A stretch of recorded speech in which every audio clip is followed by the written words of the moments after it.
Kung konting rejection lang ay sumusuko ka na, hindi ka talaga magtatagal sa online business. Pag nagsisimula ka, hindi lahat ng mga kakilala mo ay maniniwala sa'yo. Minsan nga, i-ignore ka nila. Minsan, isi-sin zone ka.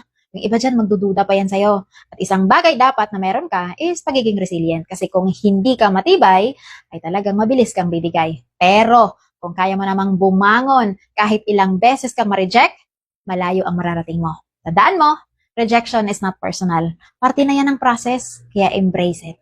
3 tips para mas lalo kang maging matatag. Una, balikan mo lang yung why mo. Bakit ka nga ba nagsimula in the first place? Pangalawa, kung napagod ka, edi magpahinga ka, pero huwag kang sumuko. Pangatlo, surround yourself with supportive people na kapareho ng goal mo. Tandaan mo, lahat ng nagsimula dito, wala din naman yan silang benta. Marami din silang na-encounter na rejection.